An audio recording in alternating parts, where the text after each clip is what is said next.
मेघालय और नागालैंड में बड़ी चुनावी सरगर्मियां। बीजेपी आज मेघालय के लिए जारी करेगा अपना संकल्प पत्र।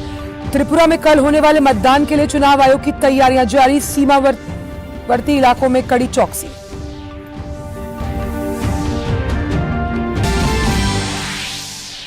रक्षा मंत्री राजनाथ सिंह ने बेंगलुरु में चल रहे एरो इंडिया शो में वार्षिक रक्षा नवाचार कार्यक्रम मंथन 2023 का किया उद्घाटन।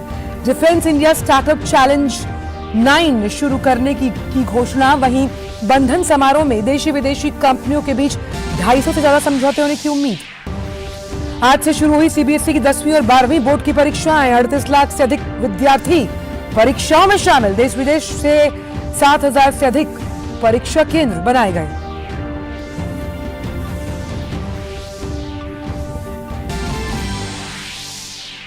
G20 प्रेसिडेंसी के तहत वर्किंग ग्रुप की लखनऊ और इंदौर में चल रही बैठकों का आज आखिरी दिन। डिजिटल इकोनॉमी और कृषि से जुड़े तमाम पहलुओं पर आज भी चर्चा।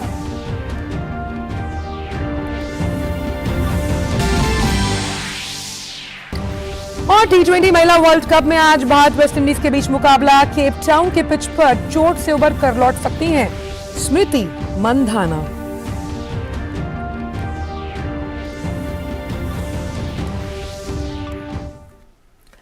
नमस्कार, आप देख रहे हैं डीडी न्यूज। मैं हूं आंचल गुलाटी गुंबर और खबरों में सबसे पहले बात कर लेते हैं मेघालय, नागालैंड और त्रिपुरा विधानसभा चुनाव से जुड़ी खबरों की।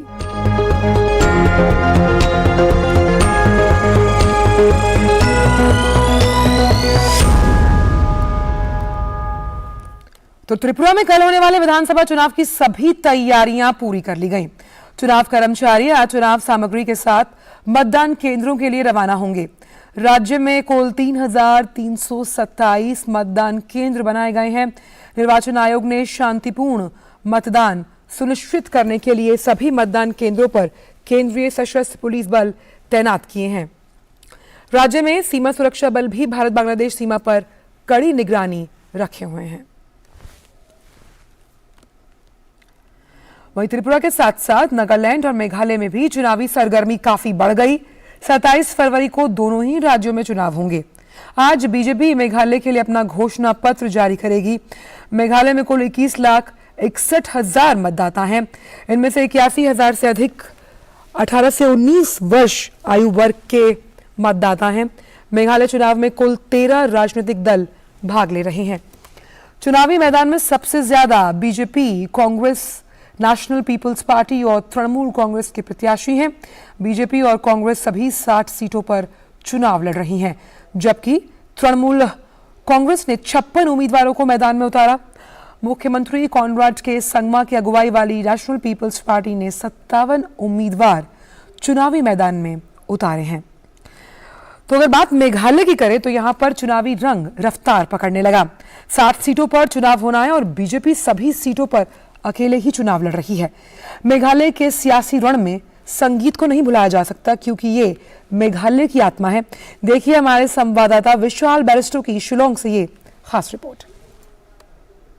मैं इस वक्त शिलोंग में हूं और शिलोंग को music capital of north east कहा जाता है। और जैसे कि आप देख सकते हैं, ये तमाम फोक सिंगर्स अलग अलग जगह से आए हैं। खासी, गारो, जयंतिया, जी हाँ, ये 3 भागों में मेघालय डिवाइड किया जाता है और चल रहा है चुनाव का रंग। और चुनाव के रंग में म्यूजिक का रंग डालने के लिए ये सब लोग यहाँ पर आ गए हैं। और ये वेस्टर्न म्यूजिक जिसके बिना शिलोंग अधूरा है, और ये सब यहाँ की संस्कृति है। और ये संस्कृति उभर कर आती है जब चुनाव आते हैं। कैमरामैन सेंथिल के साथ मैं विशाल बैरिस्टो, डीडी न्यूज, शिलोंग। और चुनावी सरगर्मियों पर बात करने के लिए अगरतला से जुड़ रहे हैं हमारे संवाददाता धीरज। तो धीरज, कल का दिन त्रिपुरा की जनता के साथ साथ बात अगर हम उम्मीदवारों की करें तो उनके लिए भी बहुत अहम दिन है। और खास तौर पर चुनाव आयोग की तैयारियां किस तरह से हैं, क्योंकि सीमावर्ती इलाके हैं, वहां पर चौकसी बढ़ाई गई है। किस तरह से है बंदोबस्त?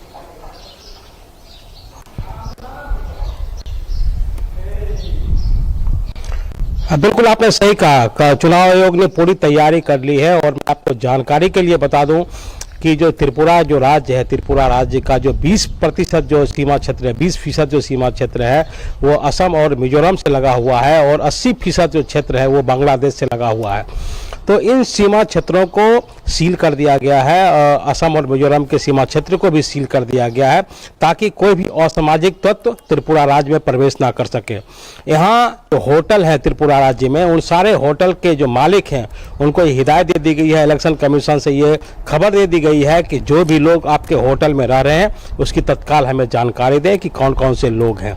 तो इस लिहाज से जो पूरे के पूरे सीमा को बंद सील कर दिया गया है। इसके अलावा यहाँ के होटल और एक एक नागरिक की जानकारी चुनाव आयोग ने अपने पास जुटाने की भरसक पूरी कोशिश की है।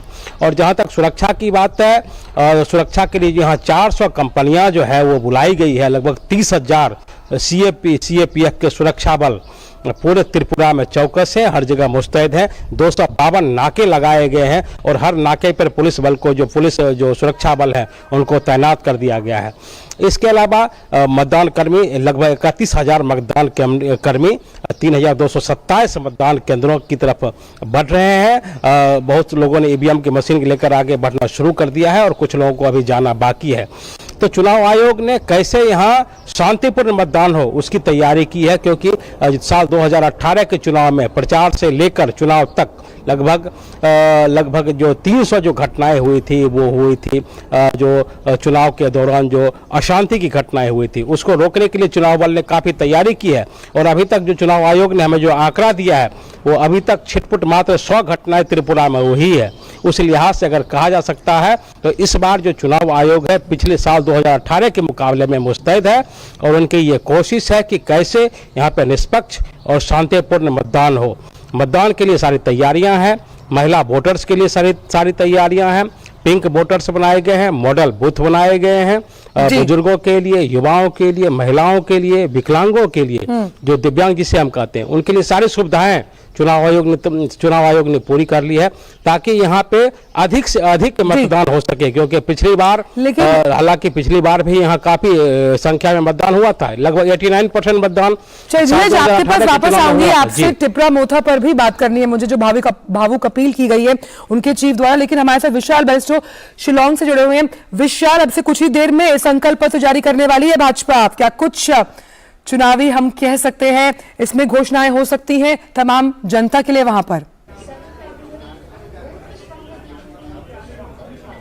देखिए अचल, इस बार बीजेपी जो है सभी 60 सीटों पर अकेले चुनाव लड़ रही है। पिछली बार उन्होंने एनपीपी के साथ अलायंस किया था और उनके खाते में 2 सीटें आई थी। लेकिन इस बार बीजेपी का पूरा भरोसा है कि वो भ्रष्टाचार मुक्त मेघालय का जो नारा है उनका जो मोटो है उसके भरोसे वो जीत हासिल करेंगे मेघालय में। कल जेपी नड्डा ने यहाँ पर आकर भारतीय जनता पार्टी का चुनाव प्रचार का आगाज किया और चुनावी बिगुल फूका। कुछ ही देर पे आप देख सकते हैं मेरे पीछे स्टेज पूरी तरह से तैयार है और यहाँ पर पार्टी अपना मैनिफेस्टो रिलीज करेगी जिसको खुद राष्ट्रीय अध्यक्ष जेपी नड्डा यहाँ पर रिलीज करने वाले हैं। जहां तक हम बात करते हैं चुनावी सरगर्मियों की, तो जो मुख्यमंत्री है कॉनरेड संगमा जो एनपीपी से आते हैं वो अपनी कॉन्स्टिट्यूंसी से बाहर नहीं निकले हैं, वो वहीं पर गारो में ही अपना डेरा जमाए हुए हैं। और खासी, जयंती और गारो ये तीनों मिलके 60 सीटें बनाती हैं और 26 सीटें हैं गारो से। लेकिन वो अभी तक खासी की तरफ नहीं आए हैं क्योंकि गारो उनका स्ट्रांग होल्ड है। इससे लगता है कि एंटी इनकम्बेंसी का उनको खतरा लगता है और बीजेपी भी इस बार उनके साथ नहीं है।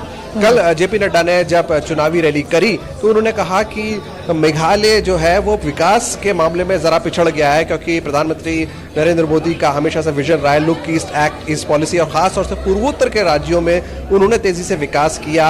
जो डबल इंजन की हम बात करते हैं, इंफ्रास्ट्रक्चर की हम बात करते हैं, railways, Airways, waterways, highways, information technology में काफी तेजी से विकास हुआ और यही वजह रही कि सभी 8 राज्यों में परस्पर कंपटीशन रहा।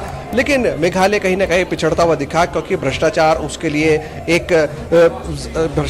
भ्रष्टाचार जो है उसको उन्होंने आरोप लगाया और यही वजह है कि इस बार बीजेपी चाहती है कि सभी 60 सीटों पर वो अकेली जाए और लोगों को ये प्रूव करके दिखाए। और इसलिए उन्होंने एक ऐप भी लॉन्च किया है जिसका नाम है M power. M stands for Meghalaya और वो चाहते हैं कि करप्शन फ्री मेघालय ही बनेगा बीजेपी की ताकत। और उन्होंने कहा है कि आप बीजेपी को ताकतवर बनाइए, बीजेपी को स्ट्रांग बनाइए ताकि हम आपको बीजेपी स्ट्रांग बनेगी तो हम आपको मेघालय में एक स्थिर और मजबूत सरकार दे पाएंगे।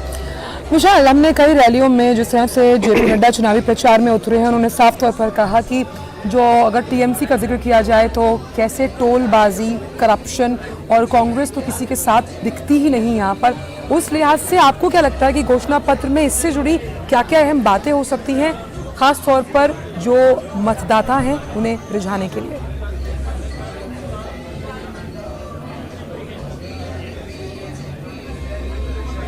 आंचल, यहाँ पर थोड़ा सा शोर ज़्यादा है, मैं आपका सवाल आधा ही सुन पाया हूँ। देखिए, अगर हम बात करते हैं तो यहाँ पर 4 राष्ट्रीय पार्टी अगर हम कह सकते हैं, मेन तो बीजेपी और कांग्रेस ही हैं, लेकिन मेघालय के अंदर कांग्रेस भी नहीं है। मेघालय के अंदर है एनपीपी, जिसको कॉनरेड संगमा जिसको बिलोंग करते हैं, और एनपीपी जो है उसका यहाँ पर सरकार ही 5 साल उन्होंने सरकार चलाई, लेकिन जो अलायंस की सरकार थी उससे बीजेपी नाखुश नजर आती है और यही वजह है कि वो 60 सीटों पर अकेले चुनाव लड़ रहे हैं। हालांकि तृणमूल कांग्रेस ने भी अपने उम्मीदवार उतारे हैं, कांग्रेस ने भी अपने उम्मीदवार उतारे हैं। एक और रीजनल पार्टी है यूडीपी, वो भी चुनाव मैदान के अंदर है, लेकिन जो मुख्य मुकाबला है वो बीजेपी बनाम एनपीपी, ये बीजेपी बनाना चाहती है। और बीजेपी का ये कहना है कि तृणमूल कांग्रेस करप्शन के लिए जानी जाती है, तृणमूल कांग्रेस गुंडागर्दी के लिए जानी जाती है, वो लॉ एंड ऑर्डर में विश्वास नहीं रखते हैं, और कांग्रेस जो पार्टी है वो लगातार कमजोर होती चली जा रही है। यही वजह है कि कांग्रेस से निकलकर पहले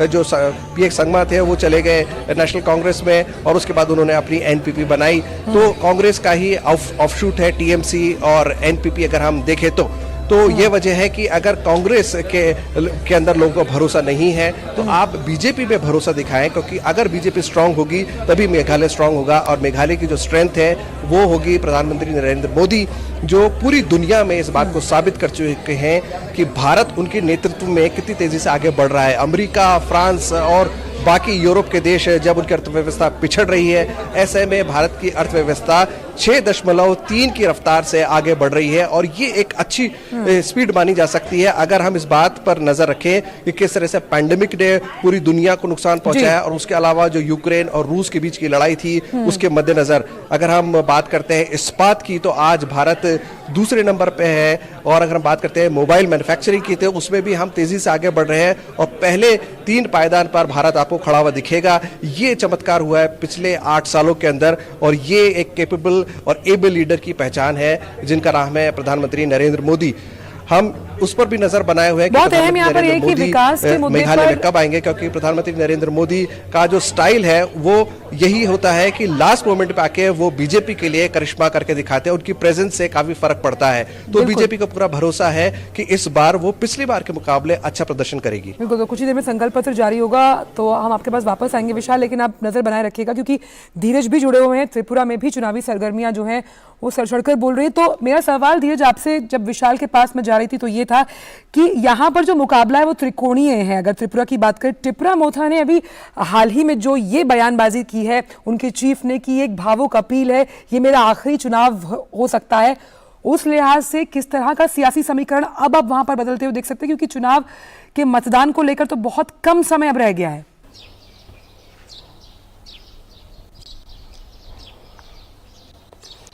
बिल्कुल आंचल जी, आपने बिल्कुल सही सवाल उठाया है, लेकिन एक बात मैं आपको जानकारी के लिए बता दूं कि किसी राजनीतिक दल के श्रेष्ठ नेतृत्व है उसका चुनाव के एन वक्त पर आखिरी बयान उसको संविधान नहीं कहा जा सकता है। ये किसी राजनीतिक दल का भावुक बयान हो सकता है कि ये हमारा आखिरी चुनाव है। आपको मैं जानकारी के लिए बता दूं कि जो यहाँ का जो आदिवासी इलाका है, आदिवासी इलाके में बहुत मजबूती से मोथा पार्टी चुनाव लड़ रही है, और उनका जो होल्ट है वो आदिवासी बेल्ट है। तो अपने आदिवासी बेल्ट के लोगों से इस भावुक अपील के जरिए साफ तौर पर उनको लुभाने की कोशिश कर रहे हैं, उनको बताने की कोशिश कर रहे हैं कि देखिए ये हमारा आखिरी चुनाव है और इस चुनाव में आप बढ़ चढ़कर हिस्सा लें। क्योंकि हमने ऐसे सियासी बयान पहले भी काफी सुने हैं। बिहार की अगर हम बात करें तो नीतीश कुमार ने पिछली बार बताया था कि ये हमारा आखिरी चुनाव है। ये उनका जनता के साथ भावुक अपील थी कि आप हमें अधिक से अधिक संख्या में आकर हमें मतदान करें और हमें जिताएं।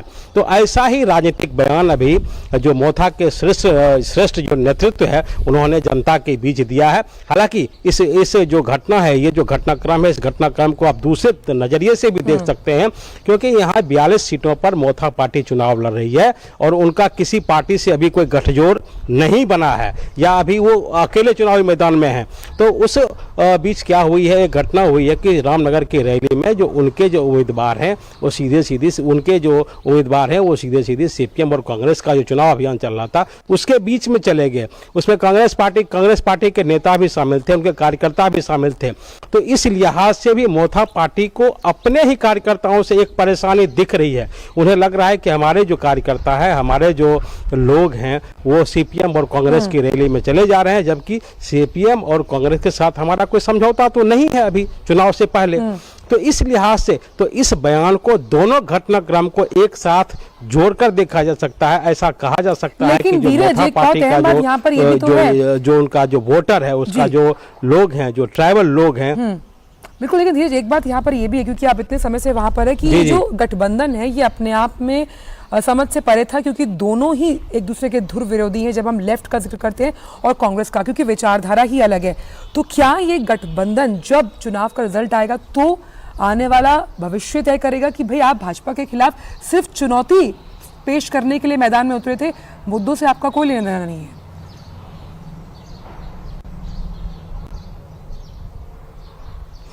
बिल्कुल आपने सही कहा। देखिए, प्रधानमंत्री नरेंद्र मोदी यहाँ के सभाओं में कई बार इसका जिक्र कर चुके हैं।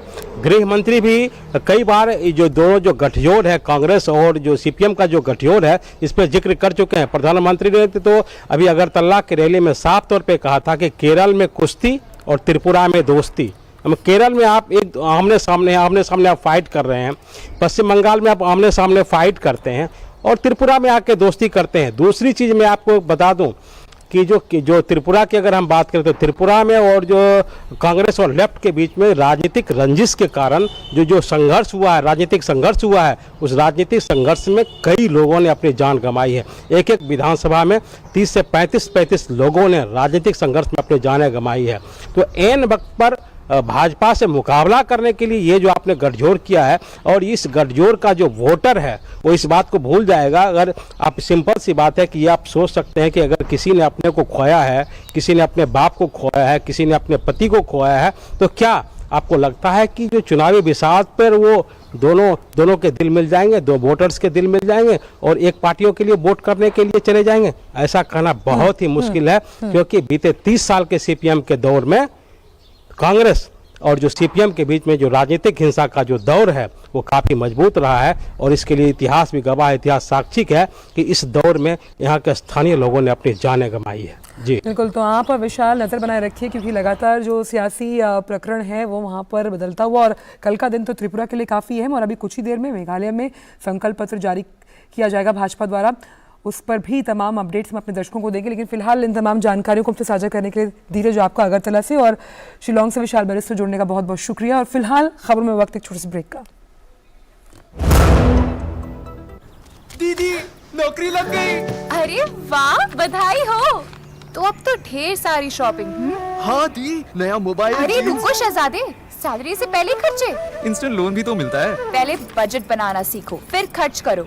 पर दी, देखो, कमाई का एक हिस्सा हमेशा बचाना चाहिए, लेकिन पार्टी देने से नहीं बचोगे तुम। हाँ दी, पार्टी मेरी, बजट तुम्हारा। अच्छा। आरबीआई कहता है, सही वित्तीय बर्ताव करे आपका बचाव। ब्रेक के बाद खबरों में सभी का स्वागत, और अब बात करते हैं सीबीएसई की 10वीं और 12वीं बोर्ड की परीक्षाओं की, जो आज सुबह 10:30 बजे से शुरू हो गई। बोर्ड की 10वीं और 12वीं की परीक्षाएं इस साल 15 फरवरी से 5 अप्रैल के बीच होनी है। बोर्ड ने छात्रों को इलेक्ट्रॉनिक उपकरणों के प्रयोग नहीं करने की चेतावनी दी है। सीबीएसई के अनुसार बोर्ड परीक्षाएं देश भर में 7,200 से अधिक केंद्रों और दुनिया भर के 26 देशों में आयोजित की जाएंगी। 10वीं कक्षा की परीक्षा 76 विषयों के लिए आयोजित की जाएगी और 21 मार्च को समाप्त होगी। 12वीं कक्षा की परीक्षा कुल 115 विषयों के लिए आयोजित की जाएगी और 5 अप्रैल को समाप्त होगी। तो ये जो परीक्षाएं हैं ये सभी छात्रों के लिए काफ़ी अहम। याद है हम जब स्कूल की अगर हम बात करें तो 10वीं और 12वीं की परीक्षाएं जो होती थी ख़ास तौर पर क्योंकि उन्हें बोर्ड की परीक्षा माना जाता था और वो आपको अलग अलग सेंटर्स में जाकर देनी होती थी, वो दिन काफ़ी अहम होता था सभी बच्चों के लिए। और तमाम जो गिरीश हमारे साथ जुड़ गए हैं यहाँ पर। गिरीश, आज 10वीं और 12वीं कक्षा के छात्रों के लिए काफ़ी अहम दिन, उनकी परीक्षाएं आज से शुरू हो रही हैं। मैं और आप जब भी हम स्कूल में थे तो 10वीं और 12वीं की परीक्षा को लेकर एक थोड़ा सा डर हमेशा होता था, लेकिन किस तरह का उत्साह जब परीक्षा में गए थे बच्चे, आपने उनसे अगर बात की हो तो क्या महसूस कर रहे हैं बच्चे? देखिए आंचल, मैं आपको बताना चाहूँगा आज केंद्रीय माध्यमिक शिक्षा बोर्ड यानी कि सीबीएसई की 10वीं और 12वीं की परीक्षाएं आरंभ हो चुकी हैं और आज पहला दिन था। पहले दिन करीब 10:30 बजे से ये परीक्षाएं आरंभ हुई हैं और करीब 7,250 केंद्र बनाए गए हैं। 26 देशों में ये परीक्षा आयोजित हो रही है और 38 लाख से ज़्यादा विद्यार्थी इन परीक्षाओं के लिए पंजीकृत हुए हैं। आज 10वीं की पेंटिंग परीक्षा से आरंभ हुई है, तो वहीं 12वीं की अगर बात की जाए तो एंटरप्रेन्योरशिप की परीक्षा के साथ ये परीक्षा आरंभ हुई है और 10:30 बजे परीक्षा आरंभ हो चुकी है। क्योंकि जिस तरह से मैंने बताया 7,250 केंद्र बनाए गए हैं इन परीक्षाओं के लिए और एक परीक्षा केंद्र पर हम भी मौजूद हैं। ये डीएवी श्रेष्ठ विहार स्कूल है और इनकी प्रिंसिपल सुहासिनी नाथ हमारे साथ हैं। बात करते हैं। मैडम, क्या कहेंगे, आज परीक्षा चालू है? हाँ जी, आज हालांकि छोटा पेपर है पर मैं सभी विद्यार्थियों को बहुत शुभकामनाएं देना चाहूँगी और उन्हें कहूँगी कि उनके जो पेरेंट्स हैं वो एक दिन पहले ज़रूर जाके अपना परीक्षा केंद्र देख लें ताकि परीक्षा वाले दिन उनको कोई भी टेंशन ना हो। सीबीएसई की तरफ से किस तरह के निर्देश दिए गए हैं? जो एंट्री है एग्ज़ाम के लिए वो 9:45 शुरू हो जाती है, तो सभी विद्यार्थी समय पे पहुंच जाएं। 10 बजे वो अंदर जाके उनको आंसर शीट मिल जाएगी और 10:15 बजे उनको क्वेश्चन पेपर मिल जाता है जो कि 15 मिनट का रीडिंग टाइम के लिए होता है। तो वो रीडिंग टाइम उनको बहुत अच्छे से यूटिलाइज करना चाहिए और अपनी स्ट्रेटेजी बनानी चाहिए। इलेक्ट्रॉनिक्स उपकरण के लिए सीबीएसई के क्या निर्देश हैं? अंदर ले जाने वाली चीज़ों में सिर्फ उनका एडमिट कार्ड, उनका पारदर्शी पाउच, पेंसिल पाउच और एक ट्रांसपेरेंट बॉटल या फिर सैनिटाइज़र और मेट्रो कार्ड, और इसके अलावा वो कुछ भी नहीं ले जा सकते। तो इलेक्ट्रॉनिक आइटम और फ़ोन का तो सवाल ही पैदा नहीं होता। आज 10वीं की पेंटिंग की आरंभ हुई है, 12वीं की एंटरप्रेन्योरशिप, लेकिन मेन परीक्षा की बात की जाए तो कब से आरंभ हुई है? मेन जो 24 को है इंग्लिश है 12वीं क्लास का, तो उस दिन बहुत रश भी रहेगा। आज सड़कों पे रश नहीं है, उस दिन सभी अभिभावक अपने बच्चों को छोड़ने जाते हैं। तो मैं सभी से कहूँगी, पेरेंट्स से भी बच्चों से भी, कि वो समय से पहुँच जाएं क्योंकि 10:30 के बाद बिल्कुल भी एंट्री, 10:15 के बाद बिल्कुल भी एंट्री अलाउड नहीं होती है। गिरीश, हम इनसे जानना चाहेंगे, कई बार पेरेंट्स आके रोते हैं, बच्चे रोते हैं, पर हम एंट्री अलाउ नहीं करेंगे। गिरीश, हम इनसे जानना चाहते हैं कि प्रधानमंत्री ने कई बार मन की बात में भी और परीक्षा पे चर्चा में भी जो बच्चे हैं, जो छात्र हैं, जो 10वीं और 12वीं की परीक्षा देते हैं, उनसे कहा है कि एग्जाम वॉरियर्स बनिए, वॉरियर्स नहीं। जिस तरह से प्रधानमंत्री संवाद करते हैं उसका किस तरह का असर अध्यापकगण, जो प्रधानाचार्य हैं, वो देख पाते हैं छात्रों के मन में, उनके पेपर देने के स्टाइल में? देखिए, प्रधानमंत्री ने अपनी मन की बात कार्यक्रम में भी विद्यार्थियों की बात की, इसके अलावा परीक्षा पे चर्चा भी की। ऐसे में बच्चे कितने अपने आप को दबाव, राहत महसूस? हाँ, ये तो बहुत ही ज़रूरी बात है कि किसी भी तरह का दबाव अपने ऊपर ना लें, बहुत अच्छे से अपनी तैयारी करें और रिवीजन का टाइम ज़रूर रखें। अगर वो अच्छे से रिवाइज करके जाएंगे और समय से पहुंच जाएंगे, अपनी यूनिफॉर्म में जाएं, आई कार्ड पहन के जाएं और स्ट्रेटजी बना के रखें कि सभी प्रश्नों का उत्तर ज़रूर देना है, तो मुझे नहीं लगता कि कोई दबाव वाली बात है। पीएम की परीक्षा पे चर्चा के बाद बच्चे कितने को अपने आप बच्चों ने उसमें पार्ट लिया था और बच्चे बहुत खुश थे। एक उत्सव की तरह वो अब एक परीक्षा को लेते हैं, ना कि परीक्षा को एक बहुत ही दबाव का एक सोर्स समझते हैं। गिरीश, परीक्षा को लेते हैं। आंचल जी, एक आखिरी सवाल इनसे है कि चैट जीपीटी को लेकर बहुत बातें सामने आई थी कि उसको भी सीबीएसई ने मना कर दिया कि उसका भी इस्तेमाल अब नहीं किया जाएगा जब परीक्षा केंद्र पर बच्चे परीक्षा देने जाएंगे 10वीं और 12वीं की। माफ करना चाहूंगा आंचल, चैट जीपीटी जो है, चैट जीपीटी का इस्तेमाल परीक्षा केंद्रों पर वर्जित किया गया है सीबीएसई द्वारा। मैं चाहती हूँ कि अगर ये प्रधानाचार्य इस पर ज्यादा रोशनी डाल पाए, क्योंकि आगे भी बच्चों को 10वीं और 12वीं के एग्जाम्स देने हैं आने वाले समय में। चैट जीपीटी के बारे में क्या कहेंगे? चैट जीपीटी नहीं, ये हम बच्चे इन सब चीज़ों में ना ही पढ़े तो अच्छा है। अपनी जो एनसीईआरटी और जो टेक्स्ट बुक है उसी पे अपना पूरा जोर लगाएं। और सभी एक आजकल इंटरडिसिप्लिनरी अप्रोच हो गई है कि सिर्फ रटा रटाया क्वेश्चन नहीं आएगा, बहुत कंसेप्ट को समझ के उसका अपने प्रश्नों को उत्तर देने की कोशिश करें। चलिए गिरीश, हम उम्मीद करते हैं तमाम बच्चे जो आज एग्ज़ाम देने गए हैं वो खुशी खुशी बाहर निकले और आगे भी जो उनके तमाम जो पेपर आने वाले हैं वो इसी तरह से वो पेपर दें खुशी के साथ और कॉन्फिडेंस के साथ। बहुत बहुत शुक्रिया इनका भी और आपका भी गिरीश, इन तमाम जानकारियों को हमसे साझा करने के। तो 10वीं और 12वीं की परीक्षा का आज पहला दिन, उम्मीद करते हैं कि छात्र विजयी मुस्कान के साथ बाहर आएंगे। और अब बात करते हैं एरो इंडिया शो को लेकर। रक्षा मंत्री राजनाथ सिंह ने आज बेंगलुरु में चल रहे एरो इंडिया शो में वार्षिक रक्षा नवाचार कार्यक्रम मंथन 2023 का उद्घाटन किया। इनोवेशंस फॉर डिफेंस एक्सीलेंस की ओर से आयोजित मंथन प्लेटफॉर्म प्रमुख इनोवेटर्स, स्टार्टअप्स, एमएसएमई, इंक्यूबेटर्स, शिक्षाविदों और रक्षा और एरोस्पेस जो परिस्थिति तंत्र है उससे जुड़े निवेशकों को एक मंच पर लेकर आएगा। मंथन में साइबर सुरक्षा पर चुनौतियों का शुभारंभ, आईडैक्स निवेशक केंद्र की स्थापना, निवेशकों के साथ समझौता ज्ञापन और रक्षा क्षेत्र में टेक्नोलॉजी विकास सहित कई पहल हुई हैं। इसके बाद रक्षा मंत्री की अध्यक्षता में आज प्रौद्योगिकियों के हस्तांतरण, उत्पाद लॉन्च और अन्य प्रमुख घोषणाओं पर हस्ताक्षर करने के लिए बंधन समारोह का भी आयोजन होगा। इस कार्यक्रम में विभिन्न भारतीय विदेशी रक्षा कंपनियों और संगठनों के बीच साझेदारी के लिए 75,000 करोड़ रुपए की अनुमानित निवेश के साथ 251 समझौता ज्ञापनों पर हस्ताक्षर किए जाने की संभावना है। एरो इंडिया 16 और 17 फरवरी को आम जनता के लिए खुला रहेगा, जिसमें लोग इसमें प्रदर्शित तकनीकों और रक्षा साजो सामान के साथ एरो डिस्प्ले को भी देख पाएंगे। इस अवसर पर रक्षा मंत्री राजनाथ सिंह ने डिफेंस इंडिया स्टार्टअप चैलेंज 9 शुरू करने की घोषणा की। अपने संबोधन में उन्होंने कहा कि देश में स्टार्टअप को लेकर बना वातावरण युवाओं के लिए किसी वरदान से कम नहीं है। रक्षा मंत्री ने कहा कि देश में स्टार्टअप की संख्या 1 लाख तक पहुंचने वाली है। इसके साथ ही रक्षा मंत्री ने कहा कि देश में युवाओं को कुछ नया सोचने और कुछ नया कर दिखाने के लिए एक माहौल को तैयार किया गया है। आज हमारा देश युवाओं को अगर कुछ नया सोचने और कुछ नया कर दिखाने के लिए सपोर्ट कर रहा है, इसका कोई छोटा मतलब नहीं है। इसका बस यह मतलब नहीं है कि हमारे युवा अपने पैरों पर खड़े हो जाएं।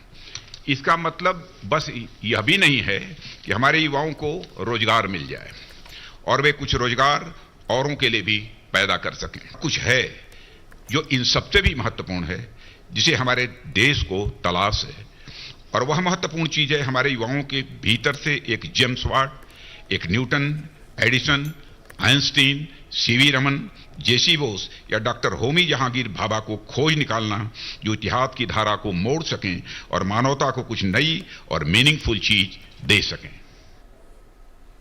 रक्षा मंत्री ने कहा कि आजादी के 75 सालों बाद हमें डिजाइन ओवर डेस्टिनी के पथ पर आगे बढ़ने का अवसर मिला। राजनाथ सिंह ने कहा, युवा ही देश की डेस्टिनी के सर्वोत्तम डिजाइनर हैं, डेवलपर हैं। आगे का हमारा मंत्र होना चाहिए डिजाइन अवर डेस्टिनी, यानी हम अपने पुरुषार्थ, अपनी क्षमताओं और अपने संकल्प से अपनी डेस्टिनी को के डिजाइन की ओर आगे बढ़ें, उसका निर्माण करें। हमारी डेस्टिनी है आने वाले 25 वर्षों में दुनिया की टॉप इकोनॉमी बनना। हमारी डेस्टिनी है कि science and technology super power बनना। अमृतकाल ही इसके लिए सर्वोत्तम काल है, और आप जैसे युवा ही देश की डेस्टिनी के सर्वोत्तम डिजाइनर हैं। राजनाथ सिंह ने अपने संबोधन में कहा कि विकास के लिए हमें नई नई तकनीकों को अपनाना होगा। रक्षा मंत्री ने नवाचार को विकास का नया मंत्र बताया। अगर हमें डेवलपमेंट करना है तो कंपटीशन को हमें रीडिफाइन करना ही होगा। अगर हम पुरानी टेक्नोलॉजी और प्रोडक्शन के पुराने सिस्टम से आगे बढ़ने के बारे में सोचेंगे तो हम उन देशों से 2 सेंचुरी हमेशा ही पीछे रहेंगे ही रहेंगे। और इसलिए आज आवश्यकता है कि हम नए तरीकों से सोचें और नए तरीकों से ही हम आगे बढ़ें। और आइए से चलते हैं नई दिल्ली स्थित उपराष्ट्रपति निवास, जहां इस समय भारतीय सूचना सेवा के प्रशिक्षु अधिकारी उपराष्ट्रपति जगदीप धनखड़ से मुलाकात कर रहे हैं। Shri Mehar Singh 2013 batch Indian Information Service, Shri Rohit Kongandhi, 2018 batch, look in the rear. And Miss Rini Chaudhary, 2019 batch. And I can tell you the tremendous assistance I get from them is enormous. You are joining service at a time when our Bharat is on the rise as never before. Our rise is unstoppable, and this is global recognition. In the toughest time which the planet has faced in 100 years, India was supposed to be taking a big hit. How can such a large country deal with such a pandemic? We dealt with it more effectively than anyone else in the world. Information is not disseminated. 220 crore vaccine certification available on your mobile. It is not there even in the US. That is our achievement. During this period, the largest democracy could have the most effective mechanism to feed its people, more than 850 million people, with quality wheat, rice, and pulse. And it continues to do so. So while on one hand, we have everything to be proud of our civilizational history, we have everything to be proud of for what is happening during the times we are living. Just imagine an ecosystem growth, affirmative governmental policies that have enabled every young mind to fully exploit his and her potential. There are no constraints.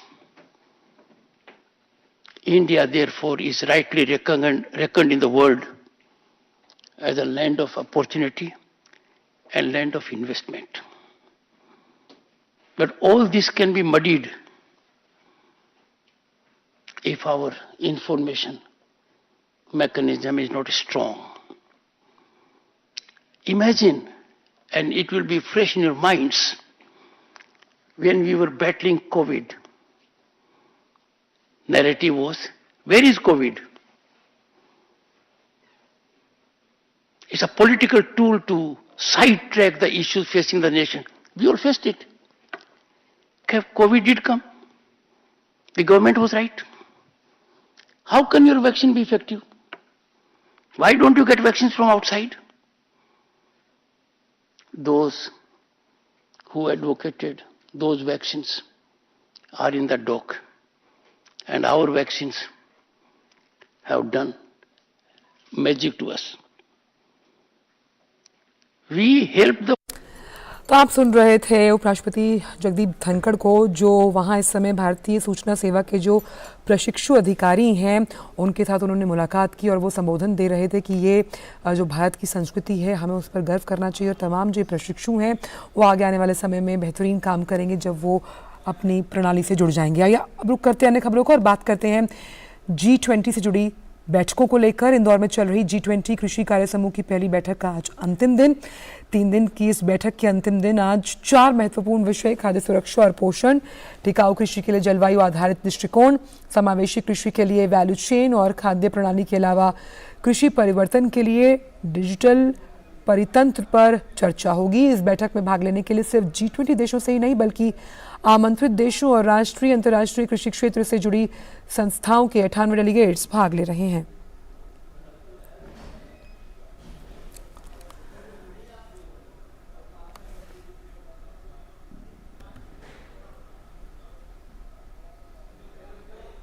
तो G20 कार्य समूह की जो बैठक है कृषि से जुड़ी, उसका आज आखिरी दिन।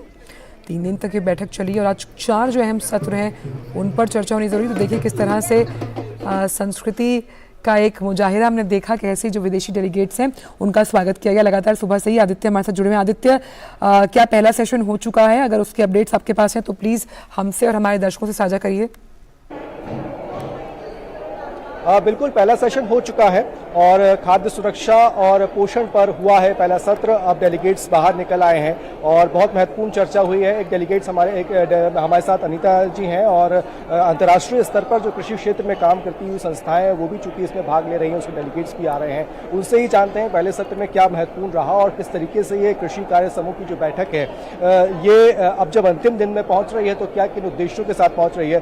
मैम, आज अगर अंतिम दिन की बात की जाए तो पहला सत्र खाद्य सुरक्षा और पोषण पर रहा। क्या कुछ कह सकते हैं कि G20 देशों के बीच में किस तरह की चर्चा और आप जैसी संस्थाएं जो अंतर्राष्ट्रीय स्तर पर कृषि के क्षेत्र में काम कर रही हैं, जिससे आप यहाँ पर भाग ले रही हैं, कितना महत्वपूर्ण रहा इस विषय पर चर्चा? Thank you. नहीं, ये पहला जो सेशन था वो सबसे महत्वपूर्ण सेशन था मेरे ख्याल से, क्योंकि फूड सिक्योरिटी और न्यूट्रिशन ये दोनों हमारे G20 प्रेसिडेंसी के सबसे मुख्य ऑब्जेक्टिव माने गए हैं एग्रीकल्चर वर्किंग ग्रुप मीटिंग के लिए।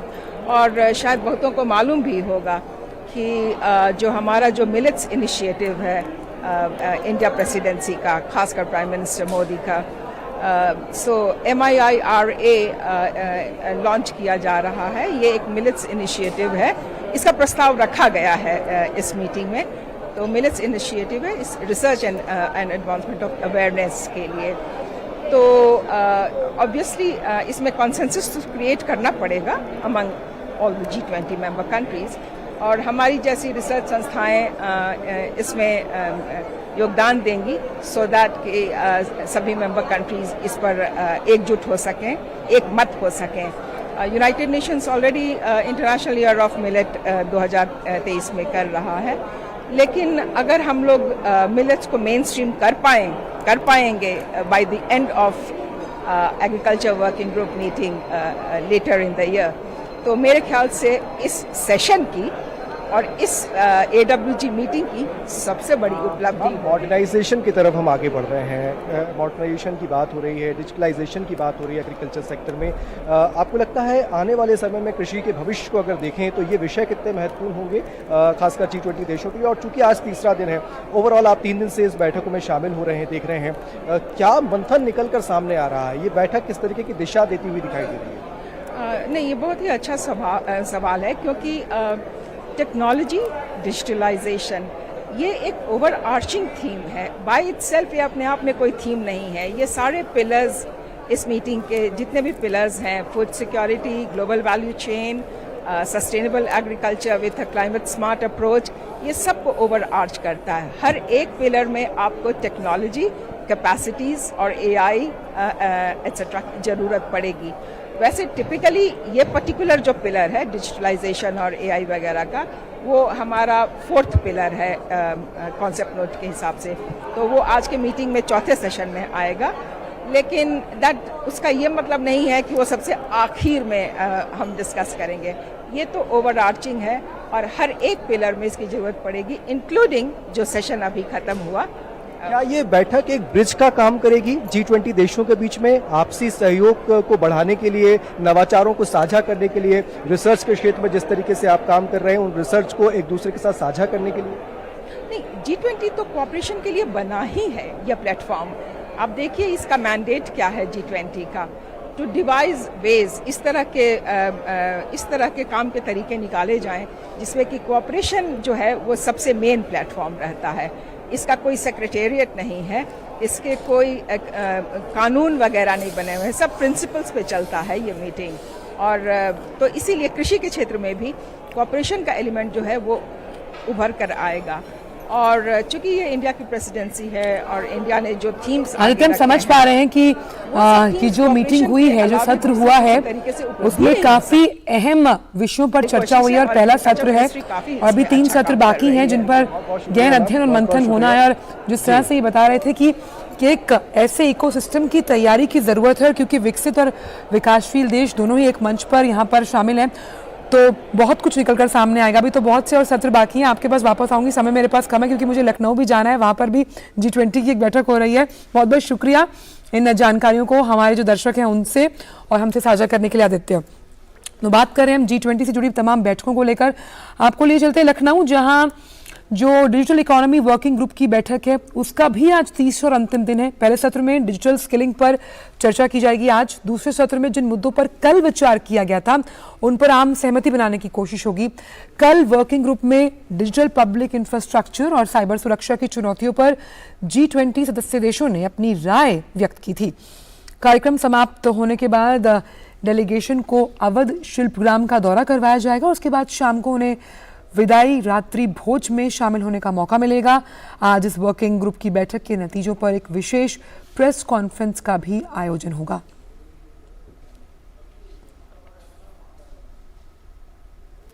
दिल्ली स्थित ब्रिटिश ब्रॉडकास्टिंग कॉरपोरेशन यानी BBC के दफ्तर पर आज दूसरे दिन भी इनकम टैक्स विभाग का सर्वे जारी है। कल करीब 11:30 बजे इनकम टैक्स की टीम BBC के दफ्तर पहुंची और सर्वे का काम शुरू किया। इनकम टैक्स की टीम में करीब 15 से 20 अधिकारी मौजूद हैं। वहीं ब्रिटेन की सरकार ने कहा कि वो इस मामले पर नजर बनाए हुए हैं। सूत्रों की माने तो BBC के खातों और इलेक्ट्रॉनिक गैजेट्स को चेक करने में लंबा वक्त लग सकता है। ऐसे में इनकम टैक्स विभाग की कार्रवाई लंबी चल सकती है। और अब बात विश्व के सबसे लंबे रिवर क्रूज MV गंगा विलास की, जो आज बांग्लादेश के चिलमारी नदी के तट पर पहुंच रहा है। भारत में वापस लौटने से पहले क्रूज का आज बांग्लादेश में अंतिम दिन। इससे पहले कल क्रूज के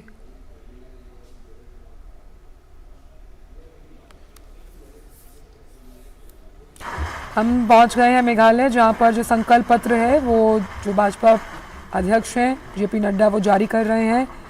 हम देख सकते हैं कि ये संकल्प पत्र विजन डॉक्यूमेंट 2023 एम्पावर मेघालय अंकित है। इस संकल्प पत्र पर मेघालय विधानसभा चुनाव 2023 27 फरवरी को मतदान होना है। 2 फरवरी को नतीजे आएंगे। तो भाजपा अध्यक्ष JP नड्डा का मेघालय दौरा और ये जो विजन डॉक्यूमेंट है संकल्प पत्र ये जारी किया गया है। Thank you very much. Now I request the Honorable National President to share words with us.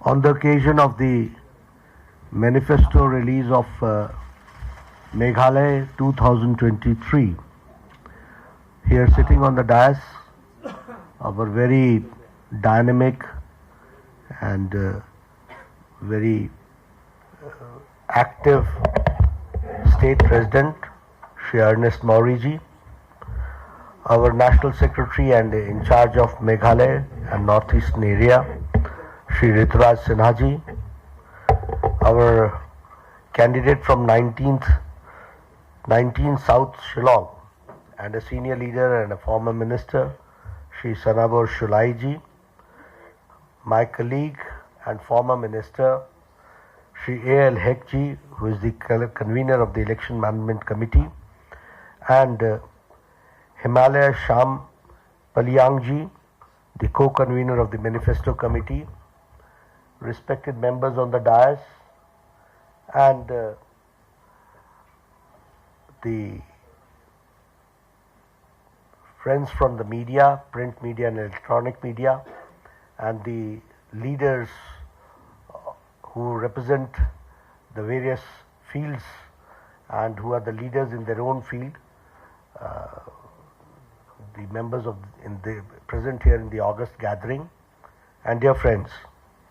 It is indeed an opportunity for me to release the manifesto of Meghalaya 2023, which we have just now released, which we have said as Empowerment Meghalaya. And when we say empower Meghalaya, we have always emphasized the M in bold capital letters. That means Modi for Meghalaya.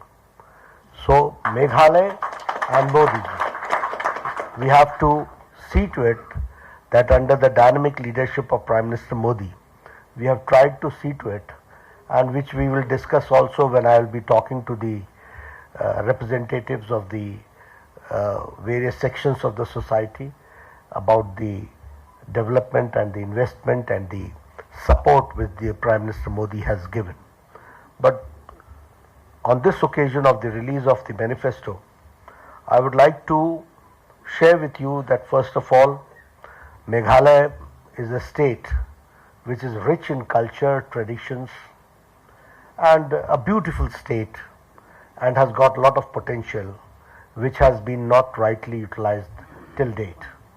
So there is a lot to be done, and there is a lot of scope to be done, which we would like to see to it that in coming times we take the Meghalaya forward under the leadership of Bharatiya Janata Party.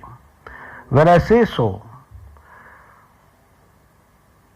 I find that there is a competition now which has started taking place among the northeastern states for development.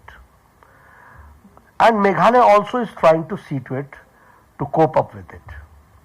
But here the corruption has been an issue which has been a hindrance as far as the development is concerned. So, as I said yesterday, that we would like to see that Meghalaya is corruption-free state, and that is what we would like to work for. And at the same time, we need a strong Meghalaya, and strong Meghalaya is possible with strong BJP. So this is what we would like to say. And here again I would like to emphasize that Meghalaya, capital M, Meghalaya empowerment, capital M, Modi, capital M. This is needed for Meghalaya, that you have to understand. If we want to go forward, we visualize Meghalaya as a mega Meghalaya. We have to think big, and for thinking big, we have to see to it that speed, scale and skill, all three has to be balanced and matched. And with this intention, we are trying to see Meghalaya. When I talk about the highlights of the manifesto, I would like to share with you few issues. First of all, आप सुन रहे थे भाजपा अध्यक्ष JP Nadda को, जिन्होंने मेघालय में जो vision document है, संकल्प पत्र, उसे जारी किया और साफ तौर पर जो इंकित किया गया है उस संकल्प पत्र पर, उसमें एम्पावर मेघालय, खासतौर पर एम पर फोकस करके उन्होंने बताया कि किस तरह से सांस्कृतिक लिहाज से मेघालय बेहद मजबूत है। उन्होंने ये भी कहा कि ये एक ऐसा राज्य है जिसका जो पोटेंशियल है वो बहुत ज़्यादा है, आने वाले दिनों में बहुत ज़्यादा आर्थिक प्रगति के साथ मेघालय आगे बढ़ सकता है। इसके लिए स्टेट मशीनरी को मजबूत करना, सशक्त करना बेहद ज़रूरी है। और उन्होंने ये भी कहा कि मेघालय के लिए सबसे बड़ी चुनौती रहा है जो करप्शन है, जिसका जिक्र हमारे जब संवाददाता थे हम उनसे भी बात कर रहे थे। करप्शन सबसे बड़ा रोड़ा रहा है आर्थिक विकास का जब हम जिक्र करते हैं मेघालय को लेकर। उन्होंने साफ तौर पर कहा कि कैसे जो स्टेट मशीनरी है अब उसमें बदलाव की ज़रूरत है और ये बदलाव कैसे आगे लेकर जाएगा मेघालय को। और आइए रुक करते अगली खबर का, जो कि गंगा विलास से जुड़ी हुई है। तो विश्व के सबसे लंबे रिवर क्रूज एमवी गंगा विलास क्रूज की अगर हम आज बात करें तो वो बांग्लादेश के चिलमारी नदी के तट पर पहुंच रहा है। भारत में वापस लौटने से पहले क्रूज का आज बांग्लादेश में अंतिम दिन। इससे पहले कल क्रूज के सदस्यों ने सिराजगंज में 3 शताब्दी पुराने हती कुमरूल नोबोरोटनो मंदिर का दौरा किया। वहां आसपास के गांव में लुंगी गमछा हथकरघा जो बुनाई केंद्र हैं, वहां भी जो विदेशी डेलीगेट्स हैं उन्होंने उसका दौरा किया। जो पर्यटक हैं उन्होंने वहां भारतीय संस्कृति का जायजा लिया। देश में सड़कों, राजमार्गों और एक्सप्रेसवेज का काम तेजी से हो रहा है। इसी कड़ी में दिल्ली, वडोदरा, मुंबई ग्रीन एक्सप्रेसवे के पहले खंड के शुरू होने के बाद यात्रियों का जो समय है वो काफ़ी बच रहा है। दिल्ली से जयपुर की दूरी अब आधे समय में पूरी की जा रही है। देखिए ये इस खास रिपोर्ट के जरिए।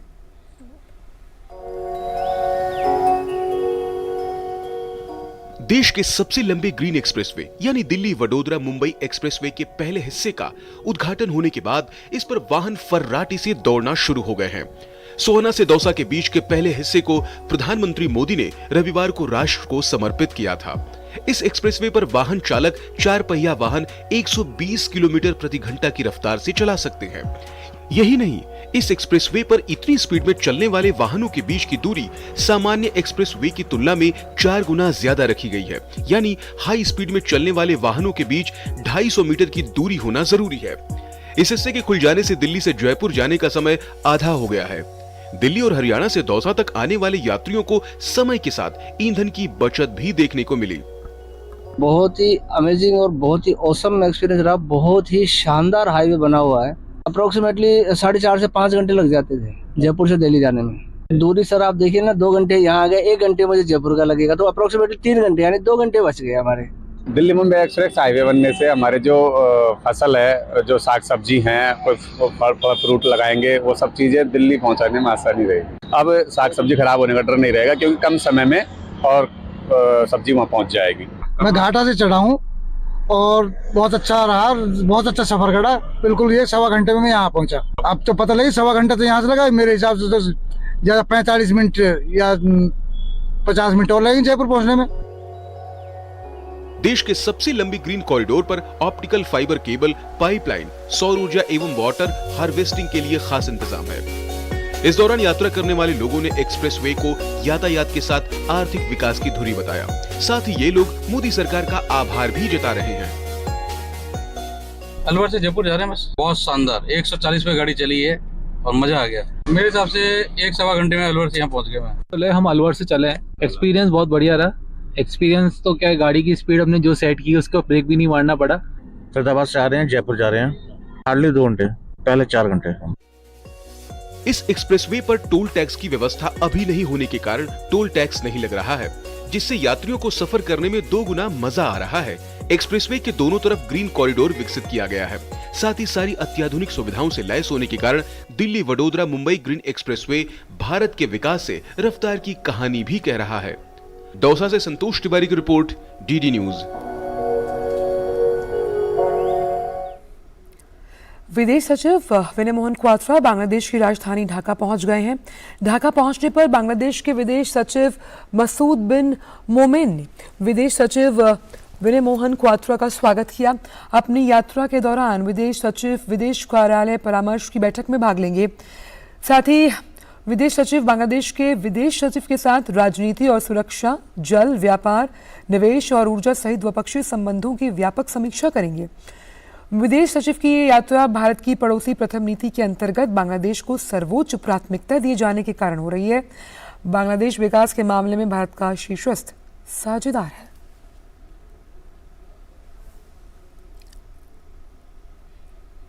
तुर्की और सीरिया में 6 फरवरी को आए शक्तिशाली भूकंप से भारी तबाही हुई। मरने वालों की जो संख्या है उसका आंकड़ा बढ़कर 41,232 हो गया। तुर्की के राष्ट्रपति ने कहा कि देश में भूकंप से मरने वालों की संख्या 35,418। इसके अलावा सीरिया में भूकंप से 5,814 लोगों की मौत की पुष्टि हो चुकी है। तुर्की और सीरिया में इमारतों के मलबे से शवों को निकालने का सिलसिला जारी है। इस भूकंप से तुर्की के कई शहर तबाह हो चुके हैं। इस प्राकृतिक आपदा में जिंदा बचे हजारों लोग बेघर हो गए। इस आपदा पर संयुक्त राष्ट्र ने कहा कि सीरिया में रेस्क्यू ऑपरेशन अंतिम चरण में। वहीं तैयब एर्दोगान ने कहा कि 2 करोड़ से ज्यादा लोग पहले ही प्रभावित इलाकों को छोड़ चुके हैं और सैकड़ों इमारतें खंडहर में तब्दील हो गई हैं। आज अभिनेता रणधीर कपूर का जन्मदिन है। अपने जमाने के मशहूर अभिनेता रणधीर आज 76 साल के हो गए। उन पर फिल्माए गए कुछ गीतों का आप आनंद लीजिए। हमें दीजिए इजाजत। नमस्कार। रामपुर का वासी हूँ मैं, लक्ष्मण मेरा नाम, सीधी सादी बोली मेरी, सीधा साधा काम हो, पर हूँ बड़ा अलबेला हो, 100 के बराबर अकेला हो, गुम है किसी के प्यार में दिल सुबह शाम, पर तुम्हें लिख नहीं पाऊं मैं उसका नाम हाय राम, हाय राम। और एक ही गुंजन है मेरा दिल, कब से संभाले तो रखा है दिल, तेरे लिए